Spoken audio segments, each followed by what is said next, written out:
Souvent, il faut se concentrer sur ceux qui ne pleurent pas beaucoup. Tu sens qu'il est touché, tu sens que sa douleur est grave, mais il est calme comme ça. Lui, il peut faire un deuil de 10 ans. Mais ceux-là qui se jettent par terre, qui pleurent, qui crient, pourquoi? Souvent, eux, après, se relèvent et continuent. Mais ceux qui restent calmes là, et j'ai vu certains rester très, très calmes jusqu'à aujourd'hui quand je les vois. Tu sens que c'est comme si c'est hier que l'événement avait eu lieu. Et Joseph pleura, pleura, pleura quand il a serré Benjamin. Il pleura quand il a serré Jacob. Il pleura lorsqu'il vit ses frères. Et il se cachait pour pleurer. Il se cachait pour pleurer. Mais il pleurait quand même. Les pleurs de Joseph révèlent que la douleur ne l'avait pas endurci. Certaines personnes, lorsqu'elles sont blessées, ne pleurent pas.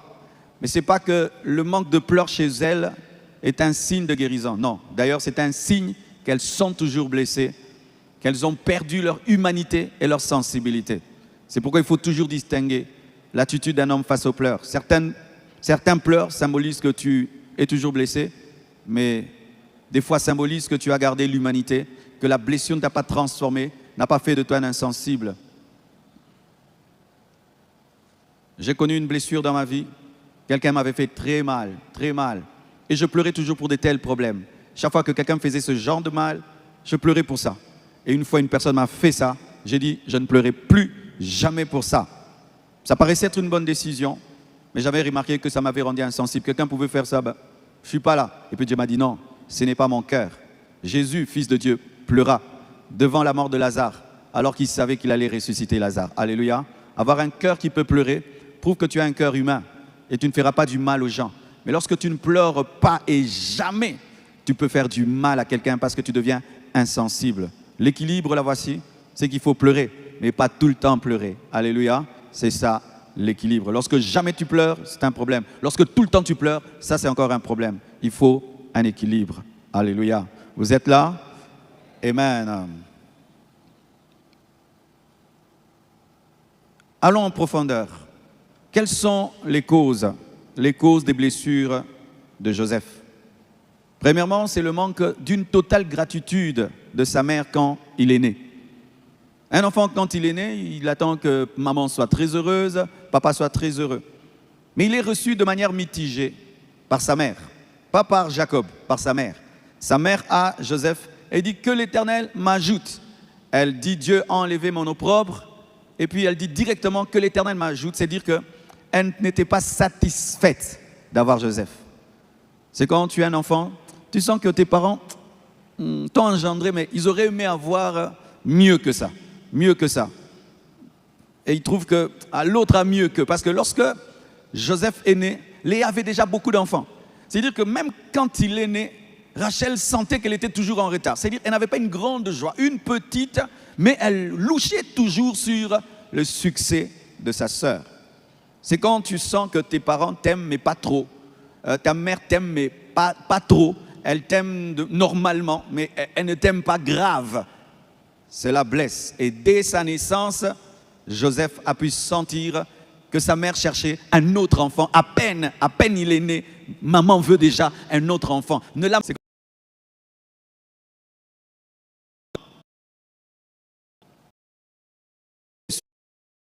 Que Jacob aimait beaucoup Joseph parce qu'il l'avait eu dans sa vieillesse.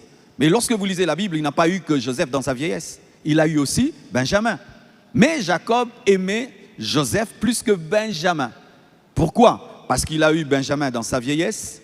Et l'attente la plus grande, ce n'était pas attendre Benjamin, c'était attendre Joseph.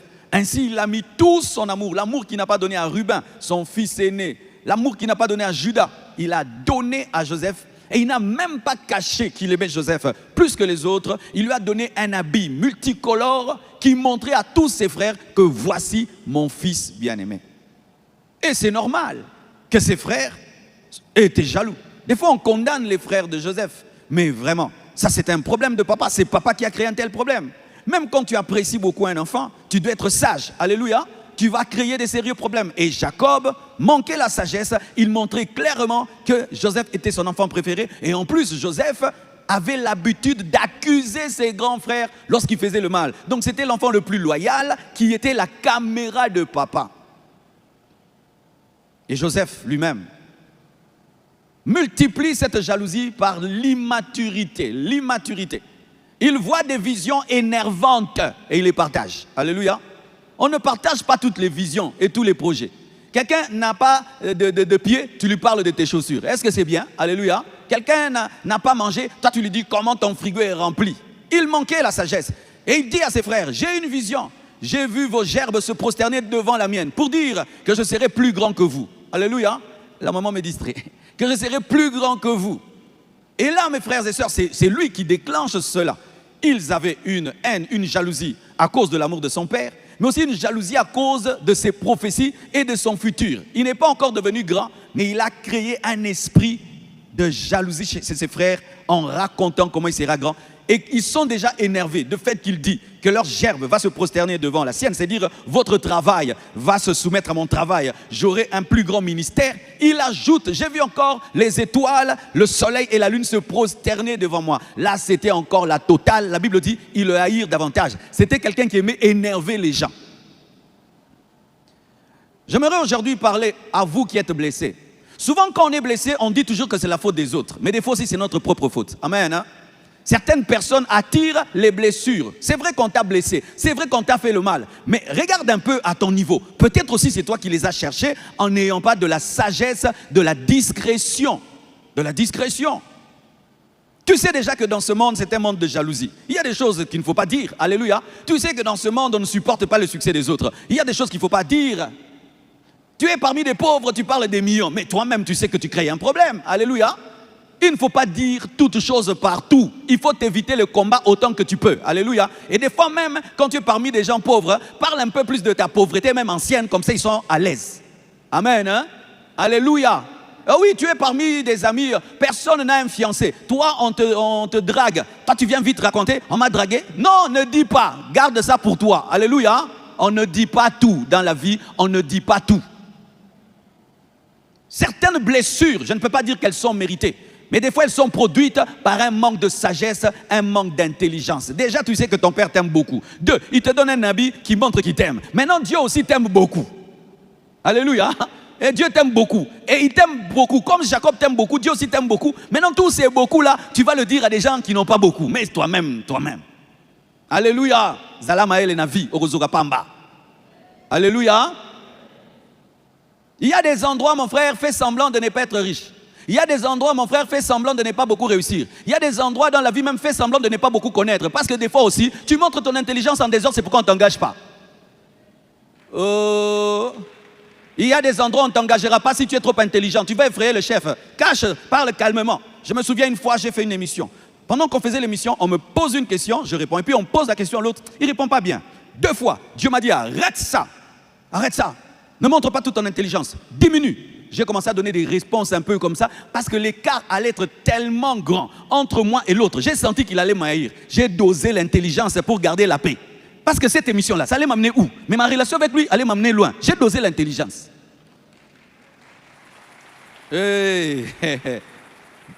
Dans la vie, on ne montre pas toujours toute sa force. Dans la vie, on ne montre pas toute sa force. Dans la vie, on ne montre pas tous ses contrats. Dans la vie, on ne montre pas tous ses projets. Il sait déjà qu'il est dans un milieu d'antagonisme. Déjà des problèmes entre les mamans, entre Rachel et Léa. Mais lui, il se comporte comme s'il n'y a pas de problème. Un manque de sagesse. Il savait déjà qu'il y avait un problème entre Léa et Rachel. Et lui, c'est l'enfant de Rachel. Eux, ce sont des enfants de Léa et les enfants des servantes. Il sait qu'il est privilégié. Et il sait qu'il est seul, en plus. Il sait qu'il est seul. Il est seul. Que sa force c'est Jacob. Mais Jacob est vieux, mais il se comporte comme un enfant, un immature. Il est ouin, il a une destinée, mais il est immature. Lorsque tu es ouin, tu as une destinée, tu es immature, tu seras blessé pour que tu grandisses. Donnez-moi l'amen. Oui, souvent les gens qui sont blessés tombent dans l'égoïsme. On m'a fait le mal. Mais toi, qu'est-ce que tu as fait pour qu'on te fasse le mal? Il y a un mal qui vient aussi lorsqu'on n'est pas sage, on n'est pas intelligent, lorsqu'on dit tout, alors que des fois, tu peux garder tes visions pour toi-même, les autres expérimentent seulement l'accomplissement. Ne dites jamais en public quelque chose que vous n'avez pas blindé en secret. Je répète, ne dites jamais en public quelque chose que vous n'avez pas protégé spirituellement en secret. Sinon, vous aurez des combats qui risquent même d'empêcher l'accomplissement de votre destinée. Tu as un projet maintenant, directement tu dis, prie d'abord. Et si Dieu te dit d'en parler, tu en parles. S'il te dit de te taire, n'en parle pas. Garde tes visions pour toi-même. Écris dans les cahiers. Point barre. Parce que lorsque on a voulu le tuer, qu'est-ce qu'on a dit? Voici le faiseur de songes. Nous allons le tuer et nous verrons ce que ces songes deviendront. C'est-à-dire que tu vas créer dans les cœurs des gens le désir de voir tes rêves ne pas se réaliser. Et tu dis toujours l'environnement dans lequel tu révèles tes projets. Ce sont les enfants qui pensent que tout le monde les aime. Ce sont les enfants qui pensent que tout le monde veut qu'ils deviennent grands. Non! Je sais que quand les gens passent ici, il y a des gens qui n'aimeraient pas que ce temple finisse, je sais. Je ne suis pas un enfant, amen. Hein? Je sais que certains, ça leur fait plaisir, d'autres, ça les rend jaloux, d'autres, ils aimeraient même que ça brûle, que ça tombe. Je sais, alléluia. Donc il y a certains endroits, je ne parle pas du temple, je parle du son qui m'énerve. Comme ça, là, ils sont contents que j'ai des problèmes de son. Parce qu'il y a des gens, pour qu'ils soient contents, tu dois leur parler de tes problèmes. Eh, non, mais ce boignan vie, hein? Alléluia. Il y a des gens, pour qu'ils soient heureux, parle-leur de tes problèmes, des choses qui ne vont pas bien dans ta vie. Là, ils seront en paix et cachent les choses qui vont très bien parce qu'ils seront en insécurité. Aujourd'hui, je vais parler beaucoup. Hein? J'ai beaucoup de choses à vous partager. Alors, mes frères et sœurs, il est blessé par le manque de gratitude de sa mère, par la jalousie de ses frères, par le mépris de ses frères. On l'appelle faiseur de songes. Les gens qui ont peur de ton futur te donneront toujours des diminutifs pour t'écraser parce qu'ils ont peur de ce que tu seras. Le complexe d'un homme se cache souvent dans des mots qui diminuent. Si tu remarques dans ta vie, tout le temps les gens ont tendance à te diminuer, c'est parce que tu es trop grand. Oui. Les gens qui dégagent quelque chose, ça effraie les autres, ils ont tendance à te diminuer. Toi, tu te prends pour qui? J'ai rien dit. Mais toi, tu te trouves quoi? Mais j'ai rien dit. Pourquoi? C'est l'intérieur que tu as qui dérange les gens. Qui dérange les gens. Alléluia. Qui dérange les gens. Lorsque David est allé à la guerre, il a posé seulement la question. Du coup, toi, c'est ton orgueil qui t'a amené ici. Pourquoi? Parce qu'ils sentent la royauté en toi alors que toi, tu n'es pas encore devenu roi. Ils sentent le gouverneur en toi alors que toi, tu es un berger. Alléluia. Que Dieu t'aide à te connaître, ça va te protéger des blessures. Que Dieu t'aide à te connaître, ça va te protéger des blessures. Alléluia. Les hommes grands, même s'ils ne font rien, il y a quelque chose qui dégage, qui dérange. Ça dérange les petits. Mais les grands aiment les grands. Mais les petits n'aiment pas les grands. Ils ont toujours tendance à diminuer les grands. Et ils ont voulu le diminuer, le faiseur de songes. C'est-à-dire l'homme qui crée des songes, alors qu'il ne crée pas des songes, c'était le voyeur des songes. Ils appelleront tes songes des créations personnelles alors qu'ils savent que ça vient de Dieu. Ce n'est pas parce qu'ils disent que tu es faiseur de songes qu'ils croient que tu es faiseur de songes. Ils le disent pour que tu le croies et que tu doutes en tes songes, mais ils savent que ça vient de Dieu. Mais ils vont te donner un nom qui n'est pas adapté à qui tu es pour que tu doutes de toi. Faiseur de songes, pour qu'on te dise en soi ce n'est pas Dieu qui t'a parlé, tu te parles à toi-même alors qu'ils savent que c'est Dieu qui t'a parlé. Ils t'amèneront à douter de la source de ce que tu vois, en fait que tu perds de ta force. Mais toi tu dois savoir qui tu es malgré ce qu'on dit de toi. Je ne suis pas faiseur de songes. C'est pourquoi Pierre a dit, nous ne sommes pas ivres de vin. C'est le Saint-Esprit. Les hommes complexés appelleront la plénitude ivresse. Les hommes complexés appelleront le succès chance. Les hommes complexés appelleront grandeur orgueil. Mais ils savent que c'est la grâce. Alléluia. Alléluia. Est-ce que je peux parler? Aujourd'hui, je suis venu t'aider à comprendre les blessures. C'est normal d'être blessé quand on est grand. Si on ne te blesse pas et tu es grand, tu n'es pas grand. Les grands, on les blesse parce que la grandeur dérange la petitesse. La grandeur dérange la petitesse. Si seulement ici, on met un frère très grand de tête, pourquoi on dit ça? Ça dérange Katalo Awa. Alléluia. Mais quelqu'un qui n'a pas de complexe, il peut être mon garde du corps, comme ça tu surveilles pour moi. Alléluia. Il est blessé par une tentative de meurtre. Qui veut te tuer? Pas un voisin, ton propre frère. Ta propre sœur. J'ai entendu des gens dire, pasteur, j'ai été empoisonné par qui? Un membre de la famille. Et tu sens la personne pleure pour dire, j'aurais cru ça d'un étranger, d'un inconnu, mais dans ma propre famille. Ses frères décident de le tuer. Et béni soit Dieu pour Ruben. Béni soit Dieu pour Judas. Lorsqu'ils décident de le tuer, le voient et de lui dire, on va le tuer. Ruben connaissant la méchanceté surtout de Siméon, retenez ce nom-là, Siméon, dites Siméon. Siméon, c'est parmi les enfants de Jacob qui avaient un mauvais cœur. Siméon a tué les gens de Sichem à cause de Dina, lui et Lévi. Il décide de le tuer. Et ça, c'est moi, j'ai dit, c'était l'idée de Siméon. Ce n'était pas l'idée de Ruben. Ruben dit non, ne le tuons pas, c'est notre propre sang. N'ayons pas son sang entre nos mains, mettons-le dans un trou. Et son idée c'était quoi? Je vais le mettre dans un trou, le temps qu'ils sont distraits, moi je le sauve. Et je crois qu'il s'était un peu déplacé. Joseph est dans le trou, et là des Madianites ou des Ismaélites passent par là. Et Judas maintenant dit, au lieu de le tuer, vendons-le. Et c'est Judas qui donne l'idée de le vendre au lieu de le tuer. Et on le vend aux Ismaélites qui sont les enfants d'Agar, Agar, la rivale de Sarah. Alléluia. Donc c'est Ismaël qui a sauvé qui? Joseph. Léa. Pourquoi tu te battais plutôt, Sarah? Tu te battais avec Agar. Tu ne sais pas que les petits-enfants d'Agar vont sauver ton petit-enfant. Nous nous battons pour rien. Ce sont les petits-enfants d'Agar qui ont sauvé la descendance de Sarah. Nous nous battons pour rien. Dis à ton voisin, nous nous battons pour rien. Demain, ton enfant me fera du bien. Demain, l'enfant de ton enfant va épouser mon enfant. Bouzoba, alléluia. C'est quand les parents sont confondus, vous vous haïssez, mais les enfants vont étudier en Europe et là-bas, ils tombent amoureux. Et le jour qu'il va te présenter quelqu'un, c'est Kabongo. Kabongo qui? Toi, l'enfant de Django. Kabongo. C'est quoi ça là? Nini. Que Dieu te libère de la haine. C'est de la bêtise. C'est de la bêtise. C'est de la bêtise. Ce sont les Ismaélites qui ont sauvé Joseph, petit-fils de Sarah, la rivale d'Agar, l'Égyptien.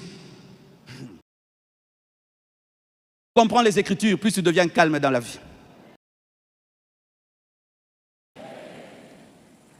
Et au lieu de le... Ils prennent sa tunique multicolore. La tunique multicolore de Joseph. Rappelez-vous aussi, Jésus en a pris son habit pour lui dire, tu n'es pas l'enfant préféré de papa. Tu n'es pas l'enfant préféré de Dieu. Changer son identité. Quelqu'un t'a fait mal pour te changer. Tu étais quelqu'un d'heureux, maintenant tu es devenu triste. Tu étais quelqu'un de serviable, maintenant tu ne sais plus aider les gens. Tu étais quelqu'un qui croyait en lui, maintenant tu ne crois plus. On t'a pris ta tunique. Mais sache que si on te prend la tunique de papa, il y a une autre tunique qu'on ne te prendra pas. Pharaon te donnera une tunique.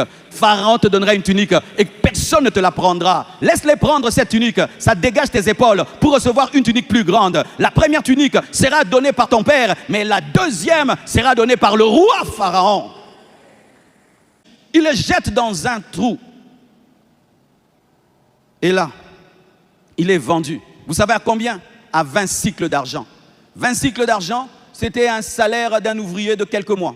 Aujourd'hui, ça peut équivaloir entre 5 000 € et 10 000 €. Ils vendent leurs frères à un prix standard. 20 cycles d'argent, c'était le prix standard d'un esclave, d'un jeune esclave. Pour lui, pour eux, Joseph, ce n'est pas une marchandise de luxe. Même la manière de le vendre révèle vraiment qu'on ne le considérait pas. Ils ne demandent même pas 100 cycles d'argent, ni 1000 cycles d'argent. Ils disent, donnez seulement ce que vous avez là. Vous donnez combien quand vous achetez des esclaves? Pour un garçon, 20. Donnez ça. Même la manière de le vendre, il y a de la haine, de la méchanceté, du rabaissement. 20 cycles d'argent. Le prix standard. Ce n'était pas le prix bas ou le prix de luxe, c'était le prix normal. Pour eux, leur frère, c'était quelqu'un de normal. Toi, tu les aimes beaucoup, mais pour eux, tu es normal. Lui quitte papa. Il va vers eux, s'enquérir de leur situation. Mais eux, quand ils le vendent, c'est quelqu'un de normal. Lorsque tu aimes les autres de manière extraordinaire, mais pour eux, toi tu es normal, ça blesse. Tu es heureux de le voir. Vous connaissez des gens comme ça, hein? Nénine. Oh, ça bien. Master. Hein? Toi tu le trouves extraordinaire, lui il te trouve normal. Toi tu crois que dans son cœur tu as une position élevée, tu es standard. Quand il parle de toi, il dit celui-là, quelqu'un, j'étais avec quelqu'un. Quelqu'un qui toi, quelqu'un. Un jour, je cause avec quelqu'un au téléphone. Et là, d'ailleurs, j'ai toujours cette blessure-là. J'ai pris une décision pour ne pas être blessé encore. Je cause avec lui. Et sans qu'il finisse, il pense qu'il a coupé. Mais il a continué à parler. Hey, j'ai découvert que j'étais quelqu'un. Oh, comment ça va? Bien. Il me tient avec respect. Il finit, il pense qu'il a coupé. Il n'avait pas coupé, j'avais toujours le téléphone. Quelqu'un lui dit, tu étais en train de causer avec qui là? Il dit, c'est le Ndundouana. Un ami vraiment d'amis, vraiment d'amis. C'est le Ndundouana. Maintenant j'étais au téléphone. Il a coupé, je l'ai rappelé.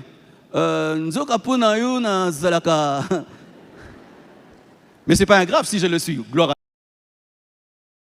Dieu. Amen. Hein? Elle dit non. Moi, je pensais que quelqu'un. C'est une personne qui, lorsqu'elle est avec ses vrais amis, te réunit. Vous connaissez des gens comme ça, hein? C'est-à-dire, votre amitié, c'est quand ses vrais amis ne sont pas là. Si ses vrais amis arrivent, tu connais des gens comme ça? Tu es son ami en secret. Mais en public, là où il y a ses vrais amis, il te réunit. Ou il te snob, comme si tu n'as jamais connu, il te dose. Comme une fois, je vais quelque part dans la maison d'un grand, et on cause bien. Et je ne vous ai pas dit ce que la blessure là m'a fait. Depuis, si je cause avec toi, je coupe vite. Je ne veux pas entendre ce que tu vas dire après. Vous tous, je coupe vite. Je ne vais pas rien abattre le thème. Coupe. Moi, je coupe vite. Quand je cause avec quelqu'un, je coupe vite. Je ne veux pas voir ça 2 fois. Depuis, je coupe vite. Quand tu m'appelles, sois en paix, je vais couper. Vite. Parce qu'une fois, je cause même avec quelqu'un. J'entends sa femme dans le fond, là, en train de causer, mais elle ne sait pas. Elle est en train de mettre des deuxièmes, des mauvais deuxièmes. Lui me parle avec respect, mais c'était dans la chambre, ils étaient dans un lit. Elle disait des trucs. Oui, je savais. J'ai dit, le mari fait l'effort de me respecter, mais la femme dit des trucs. Donc, il faut vite couper ça. Battez l'âme thème. Pas tout savoir. Amen. Hein? Dans la vie, ne cherche pas à tout. Te critiquer. Viens, on va tendre aux portes. N'entends pas. Il vaut mieux ne pas savoir. Toi, tu cherches à savoir. Tu vas mourir. Mais lui aussi, je lui ai pardonné. Hein. Lui, on cause bien. Je lui ai pardonné. Mais s'il m'appelle, je coupe. Je coupe après qu'on ait causé. Hein. Je coupe après qu'on ait causé. Alors je vais voir un grand. Oh, il me reçoit avec respect, j'étais très jeune là. Et puis il me fixe rendez-vous dans son église. Il me dit, viens, tu vas venir à l'église. Tu vas partager ça. Ah, j'ai dit, oh, le vieux là, vraiment, il me respecte, il m'honore. Ah, il m'a dit, frère, je l'attends à la porte du temple. Je l'attends vraiment, j'appelle mon ami, viens. Le vieux là, vraiment m'a invité. Hein? Il descend de sa voiture. Je vais me faire, hey! Il m'est passé comme s'il ne me connaît pas. J'ai dit, ah, vieux, le but c'est autre. Moi, je pensais que nous avons une grande relation. Mais pour lui, j'étais seulement un jeune garçon. C'est pourquoi ne te mets pas là où on ne t'a pas mis. Tu vas être blessé pour rien. Ne vous mettez pas là où on ne vous met pas. Ne te mets pas. Toi, tu appelles tel pire. Il t'a déjà appelé pire. C'est mon meilleur ami. Lui, il a déjà dit. Toi, tout le monde, mon meilleur ami. Lui, il a déjà dit. Remarque que ton meilleur ami là, il n'a jamais dit que tu étais son meilleur ami. C'est toi qui cries partout qu'il est ton meilleur ami. Tu seras blessé. La personne que tu appelles mon ami, elle dit quoi? C'est mon frère, camarade, connaissance, un bien-aimé de l'église, bien-aimé de l'église. Mais toi, comme partout, mon ami, c'est pourquoi tu es blessé. Ne te mets pas là, on ne t'a pas mis. Un garçon te sourit, il ne t'a pas dit je vais t'épouser. C'est les sourires. Joseph était standard. Tu es standard, tu seras blessé. La Bible le dit, hein, quand tu vas dans une fête, tu t'assieds où? Devant? Il ne faut pas t'asseoir devant. De peur qu'on te dise, viens, recule. Pourquoi? Il y a quelqu'un qui est meilleur que toi. Assis-toi dans le fond des cœurs des gens. Et qu'eux-mêmes décident de t'amener devant. Dans les cœurs des gens, ne vous asseyez jamais devant. Asseyez-vous derrière. Et que lui dise, non, toi derrière, devant. Mais si toi-même tu te mets, hé frère, tu serais étonné. Tous les sorciers du monde pensent qu'ils sont les bras droits de Satan. Vrai ou faux? Il dit à tout le monde, bras droit. Entendez tous les témoignages des sorciers. Moi j'étais dans le monde des ténèbres, bras droit. Il n'a aucun bras droit. Satan n'aime personne.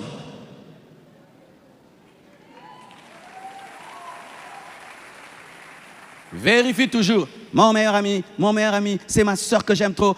Est-ce qu'elle a déjà dit ça sur toi? Tu t'es placé là, on ne t'a pas mis. Une blessure t'attend. Sans prophétie, tu seras blessé. Le jour où il te rappellera que non, c'est communion fraternelle. Donc, est-ce qu'on a ça qui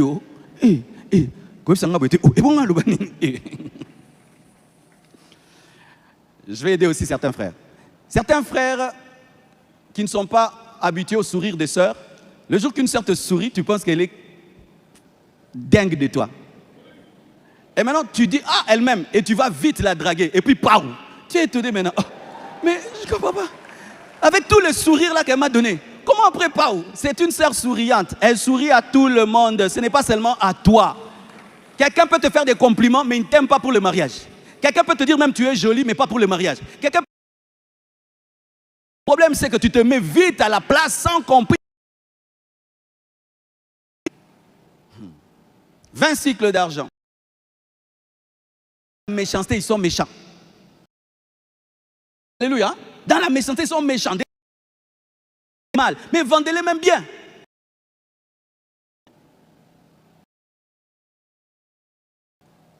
Et écoutez encore, lui qui est l'enfant préféré de papa, papa te gâte, un habit spécial. C'est sûr que quand il mangeait, c'était spécial. C'était sûr que chaque fois que les autres étaient mauvais avec lui, Jacob prenait sa défense. Lui, peut-être il ne travaillait même pas. Il se retrouve esclave. Ça me rappelle mon fils Oracle. À la maison, on fait tout pour lui. Le lit pour lui, tout pour lui. Lui, il mange, il s'élève, on me débarrasse. Quand il est allé étudier en Europe, il mange, il pense que l'assiette va quitter là. On dit toi-même. Ah, quoi? Chauffeur qui vient le prendre. Là-bas, il n'y a pas de chauffeur. Tu vas... Et ça, c'est la normalité. Imagine maintenant, tu es l'enfant préféré de ton père. Tu n'es pas dans la normalité, tu es esclave. Esclave. Joseph, Joseph, Joseph, Joseph. Joseph lave les toilettes. Joseph nique bien. Joseph. Chaque fois qu'il lavait les toilettes de Potiphar, il pleurait. Chaque fois qu'il balayait la maison, il pleurait. Chaque fois qu'on l'envoie à gauche, à droite, il se souvenait de sa tunique multicolore. Quand on lui donne les vêtements d'un esclave, il se souvient de l'amour qu'il avait. Tu as connu ça dans ta vie. Vous avez une bonne vie. Et puis les parents sont partis. Et c'est toi là-bas qui fais le boulot. Tu as des mains calleuses. Il pleure, mais il travaille. La femme de Potiphar. Il était beau. Rachel. Sur le plan génétique, il avait pris la beauté de sa mère. Sur le plan génétique, il avait le visage de sa mère, la beauté de sa mère, un beau garçon. Je crois qu'il avait 23 ans. Et là, la femme de Potiphar tombe amoureuse de lui. Mais je ne pourrais même pas dire amoureuse, passionnée de lui. Elle veut voir comment ce jeune garçon est. Elle le tente de toutes les manières. Joseph refuse. Elle envoie tout le monde et reste seule avec Joseph. Couche avec moi.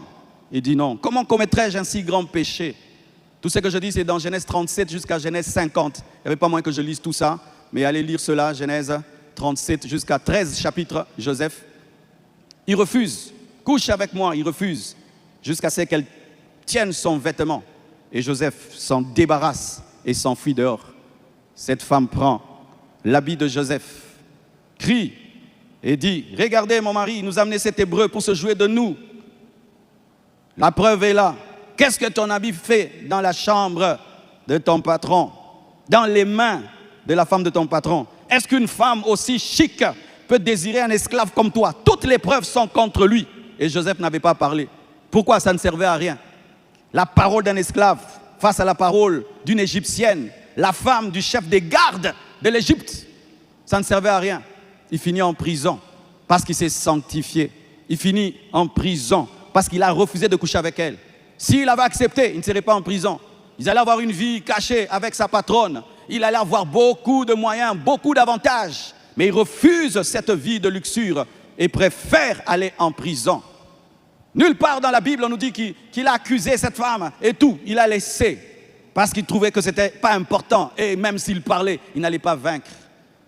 Son témoignage est gâché parce que Dieu l'avait élevé. Tout ce qu'il touchait était béni. Et Potiphar a senti que le Dieu de Joseph était avec lui. Il lui a tout confié, sauf sa femme. Son témoignage, sa réputation en Égypte, son témoignage, sa réputation dans la maison est sali. La calomnie. Frère, lorsque tu marches dans la sainteté, parmi les choses qui font mal, c'est la calomnie. C'est-à-dire que toute ta vie, tu refuses de commettre un péché. Mais là, tu es en haut quand tu sali en haut. Des gens qui commettent ce péché en secret ont une réputation pure. Toi, tu refuses ce péché, mais on crie partout que tu vis dans ce péché. La calomnie, c'est parmi les dernières armes du diable lorsque tu ne tombes pas. Lorsque vous voyez que quelqu'un est calomnié par Satan, c'est-à-dire qu'il résiste. Satan calomnie les gens qui restent debout. C'est-à-dire qu'il essaie de te faire tomber dans ce péché, mais comme tu ne tombes pas, à l'atissu en haut, à ton salut en haut. Mais souvent l'église n'a pas la révélation de la calomnie. Quand quelqu'un calomnie, nous parlons vite. Non, les grands sont calomniés. Jésus était calomnié parce que Satan ne sait plus te faire pécher.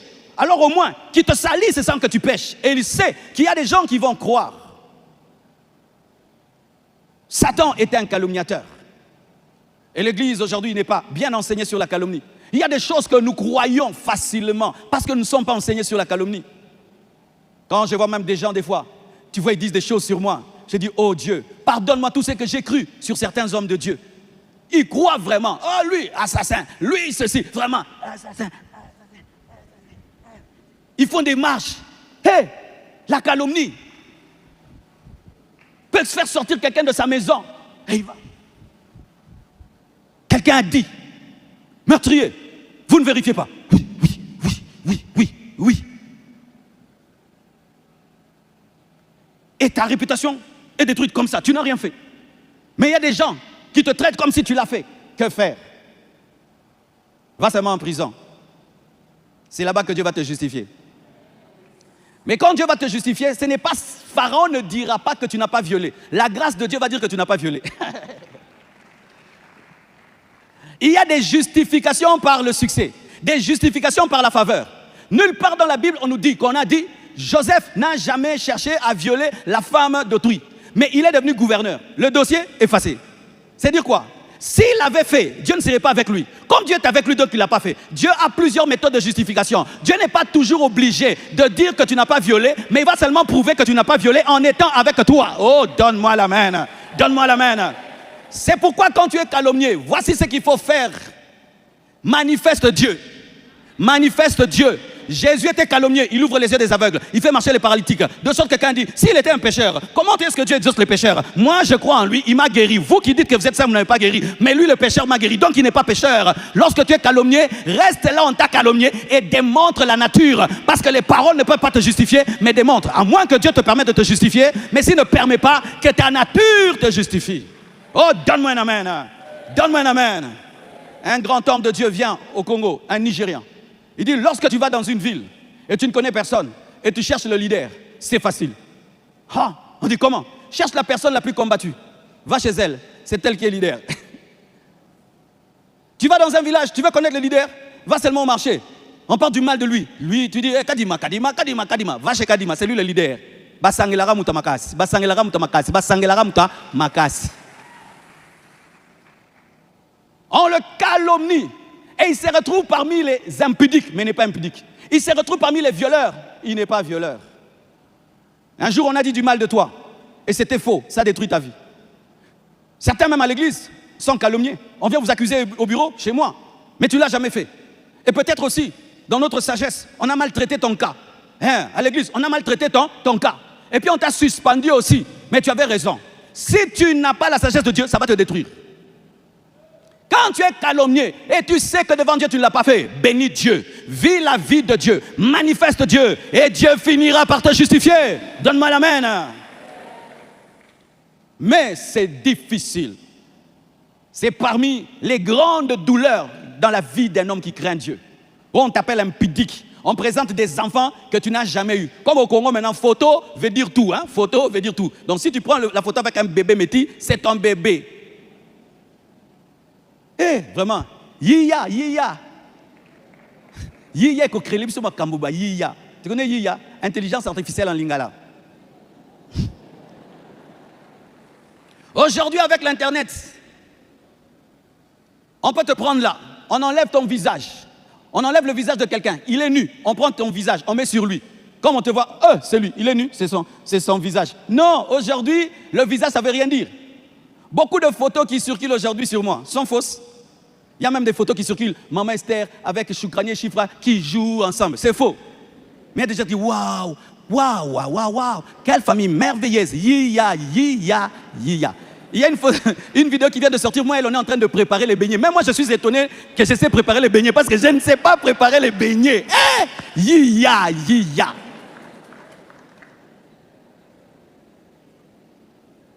On peut prendre la photo d'un acteur porno. On enlève son visage, on met, on balance. Et comme il y a beaucoup de villageois sur terre, oh oui, non, ce sont les villageois qui nous créent des problèmes. On appelle ça na fingi mutu. Ce qu'on fait dans le village, c'est villageois, c'est qui noie. Comme il y a beaucoup qui ne maîtrisent pas la technologie, mais qui ont tout le temps des téléphones sans maîtriser la technologie. Oh, scandale. Comment? Tu as vu. Comme tu as vu, donc c'est vrai. Non, Joseph peut être en prison, mais n'a rien fait. Joseph peut être en prison, il n'a rien fait. La femme de Potiphar peut avoir son habit mais n'a rien fait. Mais les ignorants, ils pensent que si elle a le vêtement, donc tu l'as fait. Non, quelqu'un peut avoir ton vêtement mais tu ne l'as pas fait. Mais les ignorants pensent que si quelqu'un a ton vêtement, donc tu es impudique, alors que tu lui as laissé le vêtement. Qui a compris quelque chose, hein? Les enfants pensent que si on a ton vêtement en main, donc tu es tombé. Mais les matures peuvent discerner. Et j'aimerais vous dire une vérité. Potiphar n'avait pas cru la version de sa femme. Donne-moi la main que j'avance. Potiphar n'avait pas cru totalement la version de sa femme. En ces temps-là, lorsqu'un esclave ose toucher à la femme de son patron en Égypte, on te tue. Pourquoi on ne l'a pas tué? Mais on l'a mis dans la prison VIP. C'est parce que Potiphar connaissait sa femme. Pour son mode opératoire, il a déjà la maîtrise en Makambo. Connais ta femme, tu ne vas pas croire Bikwara, croira. Connais ta femme, tu ne vas pas croire Bikwara, croira. Connais ton mari. Ton mari déjà est impudique. La secrétaire vient, patronne, ton mari me fait des clins d'œil. Mon mari, jamais. Hein? Avec tous les CV qu'il a là, il n'a rien fait. Et puis, elle doit quitter le travail. Alors que tu connais ton mari, Potiphar connaissait sa femme. Il a fait un jugement politique. Je ne le tue pas, mais je ne le garde pas. Que Dieu soit avec lui, comme il a toujours été avec lui. Qu'on voie si Dieu est avec lui. On a pris le bateau, on l'a mis sur l'eau. Et qu'est-ce qui est arrivé? La même grâce qui était sur Joseph dans la maison de Potiphar l'a accompagné en prison. Il est devenu chef en prison, comme il était devenu chef dans la maison de Potiphar. Et Potiphar, qui était le chef des gardes, s'est renseigné. Comment il va là-bas? Tu as commis ce moukonzi. Oh, donne-moi un amen. Quand tu ne maîtrises pas un dossier, il ne faut pas te prononcer. Je répète, hein, quand tu ne maîtrises pas un dossier, il ne faut pas te prononcer. Tu risques de condamner un innocent. Et combien de Joseph sont en prison aujourd'hui? Des prisons de nos églises rejetées parce qu'on a tenté à dire. Oh, il est magicien. Quelqu'un vient dans le culte là, il prie. Et puis il dit, j'ai vu. Pendant qu'on fermait les yeux, j'ai ouvert les yeux. J'ai vu le pasteur devenir un serpent. Vous connaissez pas cette histoire-là? Vous connaissez pas cette histoire-là? Ah, vous ne savez pas? Il y a un homme de Dieu dans ce pays. Son ministère a été presque détruit à cause de ça. Une maman seulement a dit que quand tout le monde fermait les yeux, elle, quand elle a ouvert les yeux, elle a vu le pasteur devenir serpent. Tout le monde la croit. Et vous cessez de croire en quelqu'un qui vous a prêché pendant 20 ans, 40 ans, parce que quelqu'un a dit j'ai vu un serpent. Vous aussi vous croyez. Manque d'amour. Manque d'amour. Bindimandi melaksaka uzanga bolingo. Sorolingi mutu bachara teme. Oh, donne-moi la main. Donne-moi la main. Comme je connais Kim, on veut me dire que Kim a tué quelqu'un. Moi, je ne peux pas croire. Oh, Kim a tué. Le Kim là que je connais a tué. Non, moi je ne crois pas. Donnez-moi les preuves qu'il a tué. Oh non, les gens disent. Moi aussi je suis les gens qui ne croient pas. Quand tu as aimé quelqu'un, on ne croit pas Bikwara, croira. Souvent, nous croyons facilement parce qu'il y avait la jalousie. Tu voulais déjà que la personne tombe, maintenant ça te donne l'opportunité de la détruire. Mais Potiphar n'a pas tué Joseph. Il sentait que ce garçon avait quelque chose. Il connaissait comment évoluer ses affaires avant Joseph et après Joseph. Il dit, moi, non, c'est un logo. Et avec la chose qu'il a, il ne peut pas faire ça. Mais comme j'ai vu des problèmes et il n'y avait pas de caméras en ces temps-là, va quand même en prison et que Dieu soit avec toi. Car quand tu mets Moïse sur le Nil, sache qu'il ne mourra pas. Les crocodiles ne le tueront pas, il a une destinée. Si tu es Moïse, je vais te mettre sur le Nil, on va voir et rien ne t'arrivera. Je prie que Dieu te justifie, je prie que Dieu te justifie. Et pour que Dieu te justifie, garde la nature, garde la présence, garde la nature. Oh, donne-moi un amen. Aujourd'hui, c'est facile aux gens de te taxer de magicien. Si seulement tu regardes ici, tu peux trouver magie. Vous voyez pas cette lumière ici, ça fait comme un triangle. Problème là, triangle. Mais leurs maisons sont triangulaires. Hein? La toiture est triangulaire. Il n'y a pas d'occultisme. Quelqu'un a une maison avec une toiture triangulaire et il condamne les triangles dans l'église. Sa propre maison, tu regardes la toiture, c'est un triangle. Mais s'il y a un triangle dans l'église, c'est Satan. Mais sa propre maison. Si tu prêches, tu dis, frère, je vous dis, 666. Combien de filles vous soignez à yo, au moins, le long, c'est ça là. On est à Kindokité.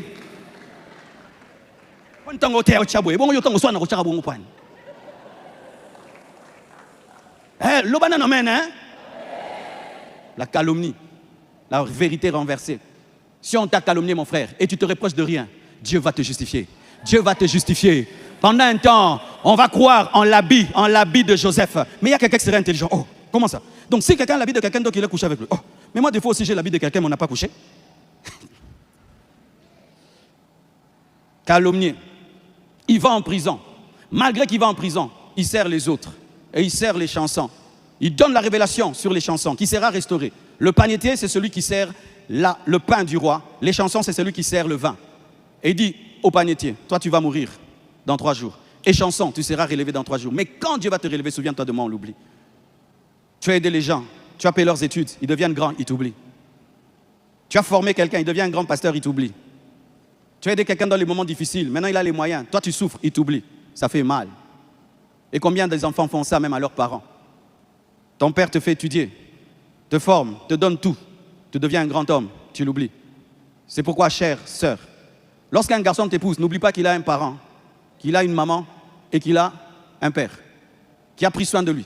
Des fois, les femmes, quand vous entrez dans la vie des hommes, vous voulez faire oublier les hommes, les parents qui en ont pris soin. Moi et toi, nous nous sommes rencontrés, j'étais dragué en français. Le français là que j'ai utilisé pour te draguer, c'est papa qui avait payé. Donc si je ne t'avais pas dragué en bon français, tu n'allais dire non. Maintenant, le papa là qui a payé pour ce français là, maintenant je te mets dans ma maison, n'aide pas ton père, n'aide pas ton père, n'aide pas ta mère. Des ingratitudes. Frère, qu'aucune femme ne t'empêche de prendre soin de tes parents. Frère, Ozokanga, frère, Bokanga, frère, Bokanga, frère, Bokanga. Qu'aucune femme ne t'empêche de prendre soin de ton père, de ta mère, au nom de l'amour. Frère, Bokanga. Ma soeur, c'est la malédiction. Tu entres dans la vie d'un homme, tu veux l'empêcher de prendre soin de ses parents. C'est la malédiction. Des fois même, il ne voulait pas t'épouser. Hein. C'est sa maman qui lui a dit, je veux seulement cela. Il t'a épousé parce que sa maman a conseillé. Maintenant, tu prends le trône, tu veux la détruire. Des malédictions. Que l'amour que tu as pour ta femme ne t'empêche pas de prendre soin de tes frères et sœurs, ne t'empêche pas de prendre soin de tes parents, de la malédiction. Et voilà que Joseph reste en prison en train de souffrir. Lui, les chansons, en train de manger. Qui lui a prophétisé ça? Qui l'a aidé? C'est Joseph. Il l'oublie parce qu'il est devenu grand. J'aimerais parler à toutes les personnes qui sont devenues grandes, mais qui ont oublié les personnes qui les ont aidées. Une fois, j'entre dans une retraite, mes frères, de 40 jours. Dieu me pose la question sur un pasteur qui m'avait baptisé. Il me dit, où est le pasteur tel? J'ai dit, où est le pasteur? Ce pasteur m'a baptisé, j'avais 16 ans. J'ai prié à ses pieds pendant 2 ans, et puis je suis allé ailleurs. Mais Dieu se souvenait de lui. C'est lui qui m'avait donné les bases sur la sainteté et la repentance. Ce pasteur prêchait la repentance de janvier en décembre. Il m'a dit, où est-il? J'ai répondu, je ne sais pas. Tu vas le chercher. Je suis allé le chercher. Je l'ai trouvé dans des problèmes. Et il m'a dit, désormais, tu payeras son loyer. Désormais. Et ça fait des dizaines d'années, chaque fin du mois, je paye le loyer de ce pasteur-là. Et la bénédiction est venue sur moi. Vous qui oubliez facilement les gens qui vous aident, vous les blessez terriblement. C'est pourquoi dans la vie, il faut avoir une profonde mémoire, te souvenir de tes débuts. Il y a des gens qui sont venus dans cette église, ils n'étaient pas forts, ils deviennent forts, maintenant ils peuvent prêcher contre moi. Moi je te donne ma chère puis aux autres Théanga. Frère, si tu as des choses à me reprocher, tu viens dans mon bureau, tu me parles. Mais je ne vais pas te donner ma chère, toi mon fils, au gogo langa, un police spirituel.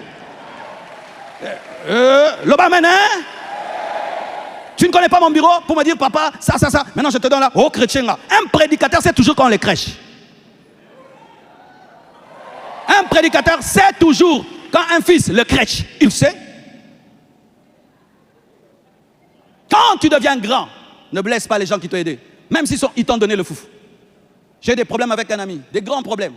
Mais je me suis souvenu, dans les temps de ma misère, j'ai mangé le riz et le pondou chez eux. J'ai laissé tomber. J'ai dit, en mémoire du riz et du pondou, papa, Tossi Sakawana. Parce que s'il ne m'avait pas donné la manne, aujourd'hui je n'ai pas mangé le lait, le miel. Que Dieu te bénisse, tu m'as permis de vivre. Apprenez à vous souvenir des gens qui vous ont marqué. Ayez peur des gens qui oublient leur histoire, ils vous oublieront aussi. Celui qui a oublié, t'oubliera. Celui qui a oublié, t'oubliera. Gardez près de vous les gens qui se souviennent des gens qui les ont aidés même avec $50, avec $10. Je me souviens d'un papa de cette église qui payait mon loyer de $50. S'il ne payait pas, j'étais dehors. Jusqu'aujourd'hui, je m'en souviens. Jusqu'aujourd'hui, je m'en souviens. Et je m'en souviendrai toujours. Aujourd'hui, $50, c'est rien. Mais je ne peux pas dire que c'est rien aujourd'hui. Mépriser ces $50 de ce temps-là parce qu'aujourd'hui, c'est rien. C'est ça ton problème. Et au salaire, c'est un nini. Eh, l'osso n'a pas de big so, hein. Bah, l'osso nini, bah, l'osso té, bah, l'osso n'a pas de sambele lango quand même. Tika babilou rabalolé le temps. Tika. Maman Esther, j'ai t'oublié, hein. Faut apprendre le lingala rapidement. Alléluia. On le laisse en prison. Et la blessure de Joseph, c'est qu'il a fait 7 ans de prison. Tu entres à 23 ans en prison. 17 ans déjà, on te vend. 23 ans, tu entres en prison. Tu sors à 30 ans. J'ai jamais fait la prison et je prie que je n'en fasse jamais, au nom de Jésus. Mais une fois, j'ai visité des gens en prison. J'ai visité un papa de l'église en prison. Tu vois, sa peau est abîmée. Tu sens que l'homme n'est pas fait pour la prison. L'homme est fait pour la liberté. Déjà, rester dans ta maison, pendant 1 mois. Regarde ce que ça te fait. Maintenant, tu es dans une prison. 7 ans, mais tu n'as rien fait. Si c'était toi, Potiphera, j'étais maudit. Mais au lieu de maudire, il travaille pour les autres. Si tu veux pardonner, occupe-toi. Lorsque tu n'as rien à faire, tu vas te concentrer sur tes blessures. Il s'occupait des autres. Et là encore en prison, il devient grand. Mais 7 ans, tu es privé de liberté. Et c'est comme si ta vie est rentrée en arrière. Un frère de l'église a été mis en prison. Il est venu me raconter ce qui se passe. Il dit, pasteur, les gens sont accroupis dans une chaleur comme pas possible. Les gens ont des crises cardiaques, meurent. Parce que c'est invivable. Tu entres dans la prison, 10 personnes meurent.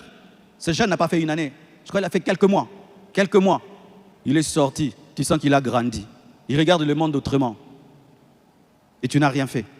Tu te retrouves dans de telles conditions. Comment arriver à pardonner une telle femme? C'est elle qui t'a désiré. Tu ne l'as pas cherchée. Toi, tu dis non.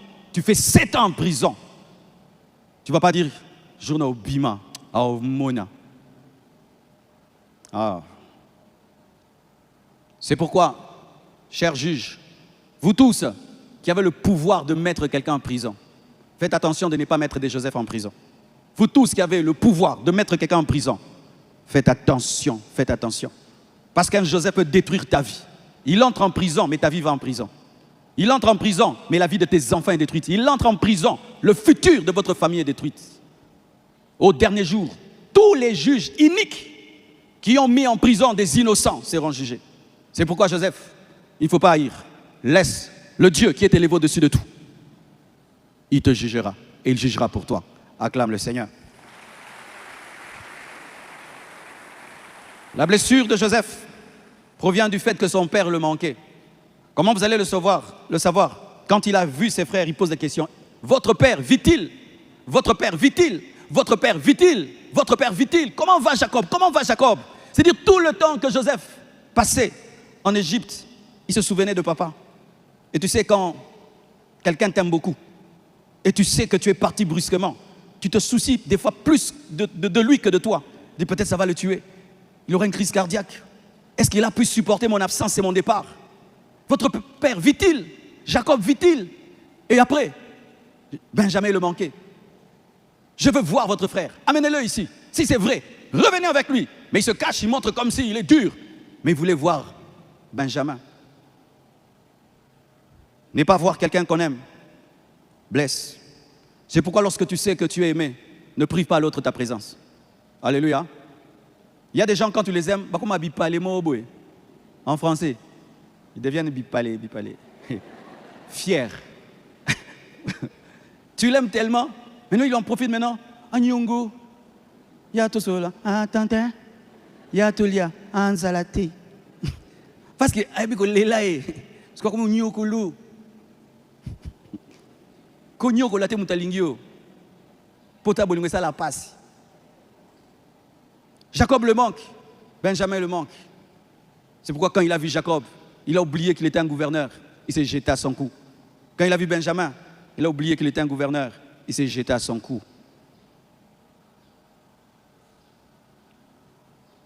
Comment Joseph a-t-il pardonné? Dis à ton voisin, comment a-t-il pardonné? Parce que de telles blessures, vraiment, comment tu peux arriver à pardonner ça? Tes propres frères qui veulent te tuer, te vendent. Tu te retrouves en prison alors que tu es innocent. Comment a-t-il pardonné? La première des choses, il a éprouvé la transformation de ses frères. Lorsque tu lis l'histoire de Joseph, tu peux croire qu'il se vengeait. Voici ce qu'il fait. La famine frappe ses frères et ils viennent en Égypte. C'est vrai qu'il est parti, il avait 17 ans. Il les revoit et il les reconnaît. Mais il ne se révèle pas directement à eux. Il fait des tests. Pas de tests de vengeance, des tests de repentance. Il vérifie si ses frères ont changé. Les frères l'ont vendu pourquoi? Ils étaient jaloux, ils étaient égoïstes. Il vérifie en eux s'ils sont libérés de la jalousie, de l'égoïsme, ils sont libérés de la méchanceté. Quand ils le voient, ils posent la question. Et puis ils répondent. Ils disent, nous sommes une dizaine, le dernier est à la maison et l'un de nous n'est plus. Ils ne savent pas qu'ils disent l'un de nous n'est plus à celui qui est. Et dit, votre père vit? Oui, il vit. Et puis maintenant Joseph leur dit, ok, Vous êtes des espions. Oh, on n'est pas des espions. Si vous n'êtes pas des espions, ramenez-moi votre frère cadet. Hein? Déjà, Jacob est blessé d'avoir perdu Joseph. Vous allez lui prendre encore Benjamin. Quand il rentre, ils vont dire à Jacob, ce Seigneur a demandé Benjamin. Il dit jamais. Déjà, vous m'avez déjà pris Joseph. Alors Benjamin, je risque de mourir si vous me le prenez. Il passe des temps de famine. Ruben même se propose. Il dit, si je ne te ramène pas Benjamin, prends mes 2 enfants. Ah, il commence à changer. Des gens qui étaient des égoïstes maintenant font des sacrifices pour l'autre. Mais le père refuse. Lorsque Ruben parle, le père refuse. Mais après, Judas vient parler. Parce que Ruben avait perdu le droit d'aînesse. Judas lui parle. Il dit, je vais aller. Et si je ne ramène pas ton fils, que le jugement s'abatte sur moi. Et Judas prend Benjamin et tous ses frères y rentrent. Lorsqu'ils arrivent, Joseph encore crée un problème. Et pour aller vite, ses frères révèlent une chose qu'ils n'ont pas manifesté par rapport à lui. Ils savaient que Benjamin était le fils maintenant préféré, qui avait remplacé Joseph. Et si c'était les mêmes personnes, ils allaient continuer dans la jalousie et ils allaient haïr Benjamin. Et ils allaient le rejeter. Mais cette fois-ci, ils voient les mêmes personnes qui avaient livré leur frère par égoïsme, étaient prêts à mourir pour lui, à être prisonniers, à être esclaves pour lui. Il s'est rendu compte que ses frères ont changé, que l'égoïsme n'était plus là. Ils pouvaient se sacrifier pour Benjamin. Ceux qui n'ont pas fait pour lui, ils l'ont fait pour Benjamin. Et il a compris qu'ils ont commencé à changer. Alléluia. Alléluia. Alléluia. Il fait un test pour maîtriser la profondeur de leur repentance. Et là, il leur révèle qui il était. Je suis Joseph, votre frère, que vous avez vendu pour être mené en Égypte. Maintenant, ne vous affligez pas. Ce n'est pas vous qui m'avez envoyé ici, mais c'est Dieu. Il a préféré voir la main de Dieu au lieu de voir la main de ses ennemis. Si tu veux pardonner un homme, ne vois pas l'homme. Vois Dieu qui a permis à l'homme de te crucifier pour que tu ressuscites. Vois Dieu qui a permis à l'homme de te vendre pour que tu deviennes gouverneur. Car s'il ne t'avait pas vendu, tu ne serais pas gouverneur. C'est Dieu qui m'a envoyé ici avant vous pour que je puisse prendre soin de vous. Il change la méchanceté en mission. Oh, donne-moi l'amen. Si tu veux pardonner, tu dois avoir une bonne lecture des temps et des circonstances. Quelqu'un te fait souffrir, mais par la souffrance qui t'afflige, tu deviens un homme de prière. Vois l'homme de prière que tu es devenu, ne regarde pas la souffrance. Quelqu'un te calomnie, ça fait de toi un guerrier dans la prière. Et demain, le ministère explose. Ne regarde plus les calomnies, regarde ce que tu es devenu. Joseph ne se concentre pas sur la méchanceté de ses frères, mais se concentre sur l'œuvre de Dieu dans sa vie, et ainsi il peut pardonner. Oh, donne-moi l'amen. Les hommes qui ne pardonnent pas n'ont pas une bonne lecture de la vie. Je dis toujours aux sœurs, aujourd'hui tu es une bonne femme, tu sais nettoyer une maison, tu sais prendre soin des enfants. Pourquoi? Tu allais habiter chez une tante, c'est elle qui te faisait tout nettoyer, tu prenais soin des bébés. Mais aujourd'hui tu prends soin de tes enfants, c'était l'école de Dieu pour que tu deviennes une grande femme. Alors il ne faut pas haïr la tante, il faut bénir Dieu pour la tante. Et Joseph n'a pas considéré la haine de ses frères, il a considéré ce qu'il est devenu. Il s'est concentré sur sa mission que sur ses blessures et il a pu pardonner. Oh, donne-moi l'amen. Donne-moi l'amen. Lorsque ses frères tremblent, lui il est calme, ne tremblez pas, je suis votre serviteur. Joseph promet à ses frères de ne rien faire de mal, même quand Jacob meurt. Car lorsque Jacob meurt, ses frères disent, comme papa est mort, il va se venger. Et ses frères inventent une fausse parole de Jacob, dit, papa a dit, quand il mourait, ne fais pas du mal à tes frères, il faut pardonner. Alors que Jacob ne l'avait pas dit. Et puis Joseph leur dit, calmez-vous, je ne vous ferai pas un mal. Il leur promet même, à l'absence de papa Jacob, d'être fidèle. C'est-à-dire quoi? Son pardon n'était pas un pardon dans le temps, c'était un pardon définitif et total. Et seul Dieu peut accomplir une telle œuvre. Alléluia. La Bible dit, je suis Joseph, votre frère, que vous avez vendu pour être amené en Égypte. Maintenant, ne vous affligez pas. Ce n'est pas vous qui m'avez envoyé ici, mais Dieu. Oh, où était la main de Dieu? La main de Dieu était dans la main de Judas. La main de Dieu était dans la main de Ruben. La main de Dieu était dans la main de Siméon. Ainsi, je ne peux pas haïr la main de Dieu. Comme je ne peux pas haïr la main de Dieu, je ne peux pas haïr la main de mes ennemis, parce que la main de mes ennemis, c'est la main de Dieu. Donne-moi la main. Genèse 50, 19 à 21, il dit, soyez sans crainte, suis-je à la place de Dieu? Il refuse de se venger. Si tu veux pardonner, ne te mets pas à la place de Dieu. C'est à Dieu la vengeance, c'est à Dieu la rétribution. Toi, pardonne. J'ai entendu un jeune enfant qui a dit, haïr, c'est boire le poison et attendre que ton ennemi meure. Haïr, c'est boire le poison et attendre que ton ennemi meure. Toi, tu prends le poison, tu attends que ton ennemi meure. C'est une bêtise. N'haïssez jamais, vous vous empoisonnez. Et c'est toi qui vas mourir, pas ton ennemi, parce que tu t'empoisonnes toi-même en refusant de pardonner. Alléluia. Il est guéri par la présence de Dieu. Lorsqu'il est jeté dans la fosse, la présence de Dieu est là. Lorsqu'il est chez Potiphar, la présence est là. Et l'élève, lorsqu'il va en prison, la présence de Dieu est là. Lorsqu'il se tient devant Pharaon, la présence de Dieu est là. La présence de Dieu est un bouclier. La présence de Dieu est un remède. Remplissez vos vies de la présence de Dieu et vous allez supporter vos blessures. Qu'est-ce qui guérit Joseph? L'amour d'Asnath. Dites Asnath. Asnath, c'est la femme égyptienne que le Pharaon avait donnée à Joseph. Vous allez voir que la femme de Joseph a un nom, mais la femme de Potiphar n'a pas de nom. La femme de Joseph est griffée, mais la femme de Potiphar est sans griffes. Refuse les femmes sans griffes, Dieu va te donner une femme griffée. Ne tombe pas devant les femmes sans griffes, Dieu va te donner une femme griffée. Mon frère, donne-moi l'alléluia. Ne tombe pas devant la femme de Potiphar, Dieu va te donner Asnath. On dit la femme de Potiphar, elle n'a pas de nom, elle n'avait pas de valeur. Mais quand il s'agit d'Asnath, on parle de son nom et même de son papa. Résiste mon frère, Dieu va te donner Asnath. Et l'amour d'Asnath va guérir ton cœur. Car des fois Dieu guérit par des personnes. Isaac a été guéri de la mort de Sarah par la présence de Rebecca. Dieu des fois pour te guérir te donnera une personne, quelqu'un qui va t'aimer, quelqu'un qui va prendre soin de toi. Ne refusez pas l'amour parce que Dieu envoie l'amour aussi pour nous guérir. Donne-moi l'amen. Donne-moi l'amen. Asnath. Manassé et Ephraïm ont donné le réconfort à Joseph. C'est pourquoi je prie que Dieu te donne des enfants qui vont te donner l'amour et la joie.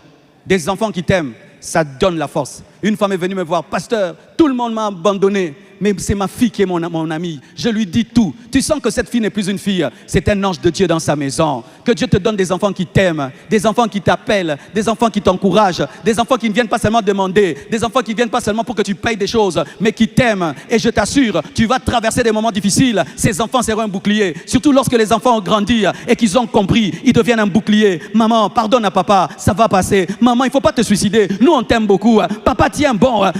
Alléluia. J'aime comme mon fils m'appelle. Papa, c'est comment là-bas Kinshasa? Je lui raconte. Non, papa, tu sens que ton petit croit en toi, petit fan club. Alléluia. Que Dieu te donne des enfants qui vont beaucoup t'aimer. L'amour des enfants aussi guérit. Ephraïm et Manassé. Alléluia. Et le retrouvaille avec Jacob, le retrouvaille avec Benjamin. Vous allez remarquer que dans la vie de Joseph, les gens ne faisaient que l'utiliser pour ses grâces. Potiphar ne l'aimait pas, il aimait la grâce. Le chef des prisonniers ne l'aimait pas, il aimait la grâce. Mais Jacob l'aimait. Rencontrer des gens qui t'aiment pour toi-même guérit. Ça guérit des ingratitudes. Tu formes des gens, les gens sont ingrats, jusqu'à ce que tu tombes sur un vrai disciple qui t'aime, ça guérit. Que Dieu te fasse rencontrer des gens qui vont penser ton cœur. Alléluia. L'amour de Jacob était pur. Et même Pharaon, au début, il aimait Joseph pour la grâce qui était sur Joseph. Mais si vous lisez l'histoire de Joseph et le Pharaon, Pharaon a fini par aimer Joseph. Il a commencé à s'intéresser à son père, à ses frères. Et, je veux voir ton père. Si vous ne savez pas, Jacob a béni le Pharaon. Alléluia. 2 fois, il a béni le Pharaon. Le Pharaon s'est renseigné sur le père. C'est-à-dire que ton patron t'aime tellement qu'il veut connaître ton papa. Que Dieu te donne un bon patron qui sera comme ton papa. Que Dieu te donne quelqu'un qui va t'aimer. Oh, il n'y a pas que des gens qui ne t'aiment pas. Il n'y a pas que Siméon. Il n'y a pas que Judas. Il y a aussi Asnath. Il y a aussi Manassé. Il y a aussi Ephraïm. Il y a aussi le Pharaon. Il y a Jacob. Oh, donne-moi la main. Donne-moi la main. Oh. Et lorsque Joseph pardonne à ses frères, jusqu'à la fin, papa meurt. Il ne profite pas. Comme papa n'est pas là, je vais les tuer. Lui ne pardonnait pas à cause de papa. Il pardonnait à cause de Dieu. Ne pardonne pas pour plaire aux hommes. Pardonne pour Dieu. Pourquoi? Jacob peut mourir, mais Dieu demeure éternel. Ne faites pas les choses pour Jacob. Faites les choses pour Dieu. Alléluia.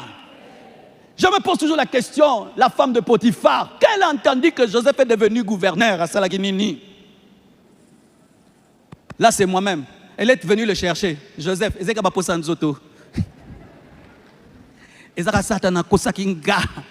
ne tue pas la femme de Potiphar. Aie compassion d'elle. Peut-être qu'elle n'est pas heureuse dans son foyer. Alléluia. Ne te venge pas. Dieu ne te lève pas pour te venger, mais Dieu te lève pour la nourrir. Parce qu'il a nourri même Potiphar et sa femme. Dieu t'élèvera au-dessus de tes ennemis. Mais n'utilise pas ton élévation pour te venger. Mais utilise ton élévation pour servir même tes ennemis. Utilise ton élévation pour servir tes ennemis. Oh Joseph, toi qui m'entends, toi qui veux devenir grand pour te venger, tu ne vas pas devenir grand. Dieu élève les serviteurs. Dieu élève les serviteurs. Tu dois servir même la femme de Potiphar. Et quand Joseph a fait ça, il est devenu un type de Christ. Regardez Joseph. Il était le fils bien-aimé de son père. Jésus aussi était le fils bien-aimé de son père. Joseph était haï par ses frères. Les Juifs ont haï Jésus. Joseph est allé vers ses frères, afin de prendre soin d'eux. Et ils l'ont rejeté. La parole est venue auprès des siens, et les siens l'ont rejeté. Joseph a été vendu à 20 cycles d'argent. Jésus à 30 cycles d'argent. Joseph a servi dans un pays étranger. Jésus, la lumière, est venu servir dans les ténèbres. Joseph a été calomnié. Jésus aussi a été calomnié. Joseph est sorti de la prison pour devenir gouverneur. Jésus est sorti du tombeau pour recevoir le nom qui est élevé au-dessus de tout autre nom. Joseph a engendré Ephraim et Manassé. Jésus a engendré l'Église et Israël. Joseph s'est révélé à ses frères lorsqu'ils sont tombés dans la pauvreté. Et Jésus va se révéler à Israël à la bataille d'Armageddon. Il va leur présenter. Il va dire, je suis celui que vous avez percé. Joseph a annoncé sa mort disant que je vais mourir, enterrez-moi, mais sortez avec mes os. Et Jésus a prophétisé sa mort et sa résurrection. Et la Bible nous dit que Lévi a engendré Moïse. Et Moïse a sorti les os de Joseph de l'Égypte, comme Jésus-Christ est ressuscité d'entre les morts. Et la Bible dit aucun de ses os n'a été brisé. Joseph a épousé une étrangère. Jésus aussi a épousé une étrangère, l'Église, faite des païens. Joseph a pardonné à ses frères. Et Jésus-Christ a dit, Père, pardonne-leur, car ils ne savent pas ce qu'ils font. Alléluia, alléluia, alléluia. Dans la difficulté de ses frères, Joseph a régné sur ses frères. Et lorsqu'Israël va connaître le règne de l'Antichrist et sera écrasé par l'Antichrist, ils vont accepter le millénium de Jésus-Christ. Joseph a engendré un fils, Manassé qui est l'aîné, Ephraim le cadet. Mais lorsque Jacob doit bénir ses fils, il croise les mains. Il dit que le petit frère sera plus grand que le grand frère. Et l'Église aujourd'hui est supérieure à Israël. Ephraim supérieur à Manassé. Oh, donne-moi l'amen. Lorsque tu pardonnes, tu vas être comme Dieu. Tel il est, tel nous sommes, en amour et en pardon. Tu vas devenir un type de Jésus-Christ. Un type de Jésus-Christ. Un type de Jésus-Christ. Je dis un type de Jésus-Christ. Si vous ne savez pas, la tribu de Joseph n'existe pas. Vous savez ça? La tribu de Joseph n'existe pas. Pourquoi? Parce que Ephraim et Manassé ont pris la place de Joseph. Mais quand tu vas dans Apocalypse, on parle de 144 000. On parle de la tribu de Joseph. Joseph revient en Apocalypse. Et qui sort? Ephraim sort. Il laisse la place à papa. Alléluia. Et pour finir, lorsqu'on nous parle de la muraille et des portes de la muraille de la nouvelle Jérusalem céleste, on dit elles seront en perles, des grosses perles. Et ces perles seront les 12 tribus d'Israël. Et Joseph sera une perle dans la nouvelle Jérusalem céleste. Frère, lorsque les gens te blessent dans le futur, vois l'éternité. Que personne ne t'empêche d'aller au ciel. Quand les gens te font le mal dans le présent, que personne ne te fasse rater ta récompense céleste. Tu ne vas pas abandonner Dieu pour des calomnies, pour la haine, la jalousie. Garde ton cœur. Tu as une destinée plus grande que cela. Et ne tombe pas dans l'erreur d'haïr les gens, parce qu'il y a toujours un plan. Quand Joseph a dit, je sais que Dieu va vous visiter, mais sortez avec mes os. Il ne savait pas que c'est Lévi qui allait sortir avec ses os, parce que c'est Moïse qui a sorti les os de Joseph, et Moïse est sorti de Lévi. Celui qui est ton ennemi aujourd'hui, demain va travailler à ta résurrection. Celui qui te combat aujourd'hui, demain, lorsque Dieu va le réveiller, il va se révéler à lui, il va travailler pour toi. Il ne faut pas haïr Paul pendant qu'il tue. Demain, il va prêcher l'évangile et va te déclencher des résurrections. Celui qui te fait le mal aujourd'hui, te fait le mal parce qu'il est ignorant. Prie pour sa conversion. Prie pour lui. Le jour que Dieu va l'éclairer, il va devenir un plus puissant serviteur de Dieu que toi. Il te demandera pardon et sera un puissant serviteur de Dieu. Lévi est celui qui a fait sortir Joseph de l'Égypte. Nourrissez vos ennemis. Prenez soin d'eux. Ne rendez pas le mal pour le mal. Ce n'est pas être bête, c'est être sage, c'est être intelligent. Que Dieu vous bénisse abondamment.